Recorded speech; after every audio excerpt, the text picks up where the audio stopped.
I want to show you how I turn these bottles into a vase, a drinking glass, or with this Dom Perignon champagne bottle, I turned it into a $300 vase.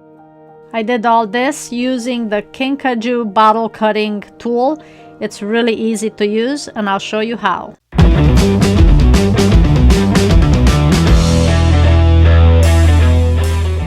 To cut the bottles, I'm using this bottle cutting kit, and it's a Kinkajou Bottle Cutter. The kit does come with instructions and then this main tool, which goes around the bottle, and then it has the scoring tool right here that marks the bottle. And then it does come with various size grits of sandpaper so that you can start off with a rough one and get the bottle, kind of the rough part taken off, and then you progressively change the size of the sandpaper to finer to make sure that the glass is nice and smooth.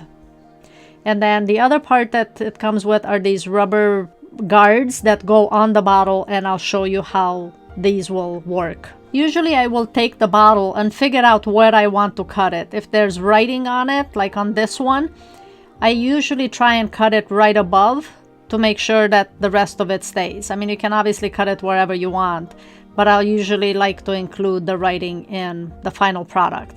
And for this one, because it has a label and this is a champagne bottle, it's gonna be a lot thicker, but I will cut it right above the label for this one. And then this one I'll use as a drinking glass. It's a clear sticker that's on the glass, on the bottle, but I think it still will look nice. So I will cut this right above the sticker area. Another nice bottle for this is a Corona bottle, if you're trying to make glasses, because the print on those is directly on the bottle itself. Now, to set the bottle cutter onto the bottle, we need to make sure that these two prongs are the same distance. So you don't want the bottom piece to be longer on one side, or the screw area to be short on one side and long on the other, because then it won't cut the bottle straight. So you need to make sure that that part is even.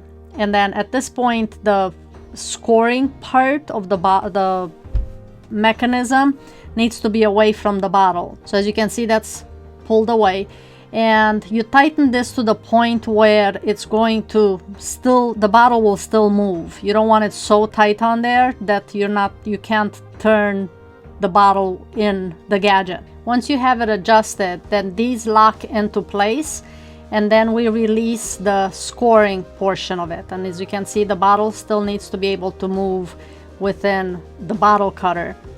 And if it's too tight, then you can loosen up a little bit on the two nuts, so that to make sure that that stays even. And once you have that, at that point, you can release the scoring tool.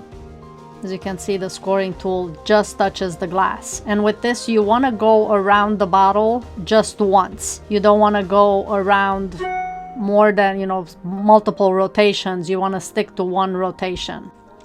So you rotate the bottle within the gadget. You're not turning the gadget itself. You're rotating the bottle. And then once you've made one complete rotation, you hear a click, kind of, that you've reached back to the beginning. You don't want to continue going. It will damage. You'll probably ruin the bottle itself, and then also possibly the cutting tool. So you can see the bottle is just scored. That's it. We're not cutting through it. We're just making a score line. So now we'll repeat the process with the smaller beer bottle, ginger beer bottle.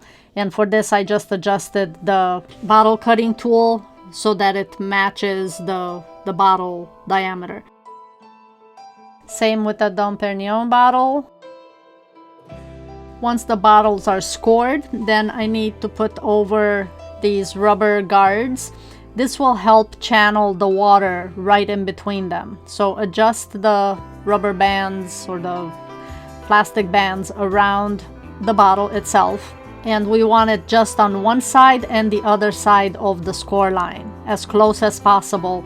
Now we move on to the sink. So I've taken the bottle with the rubber guards, and we need cold water and boiling water. So I alternate pouring the boiling water, and my pitcher is right against the rubber guards. You don't want to be pouring it from too far up, because then you're heating too much of the bottle. So you want to be right on top of the rubber guards at this point. And you just keep alternating back and forth. The number of times you have to do this will depend on the thickness of the glass itself, of the bottle. And no, you will not get every single bottle cut perfectly. There will be different stress lines in the bottle, different thicknesses. If they're not perfect, you know, that's just gonna create a crack different way. So you just need to have extra bottles of whatever you're doing, because some just will not turn out. But the more you practice, the better, the easier it will be. So just go back and forth until the bottle basically will fall. I did put a towel in the sink. That will help so that the top of it, when it falls off, it doesn't crack on the sink itself. So it cushions it a little bit. And there you go.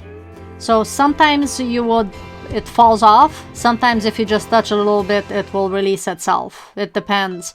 Now this edge is super sharp. Obviously, we just cut glass. Take the rubber guards off and then we'll set it aside so that we sand it at the end. Repeat the process with the other bottles. Now with the champagne bottle, as mentioned, it will take a little more time, going multiple times, going back and forth with the hot and cold, since the wall of the bottle is going to be much thicker. And there we have a perfect separation on this one.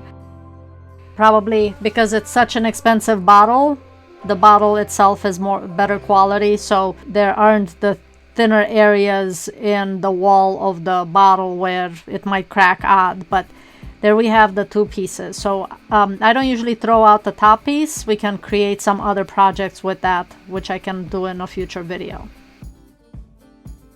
And now we need to sand the top of the bottles we've just cut, because obviously they're super sharp. And it's best to use water. You don't want to be sanding this while everything is dry, because then you're going to just have dry particles flying everywhere. Do use protective gloves. Don't do like me in this portion of it. I've done a whole bunch of them, so I know to be careful and what I need to do, but be sure to wear gloves and wear goggles if you're concerned about any glass flying. Instructions in the bottle cutter does indicate that. So if you want to be safe, wear gloves and wear goggles. For sanding, I start off with the roughest grit and then go down to the finest. So initially I do the outside, the inside, and then the top, and then after that I go back to the other. So as you can see, it's already nice. Just from the rough one, it takes off the sharpness, and then after that is just fine-tuning it. Then you've got your finished projects. So you've got a drinking glass, you have a tall vase or a short vase.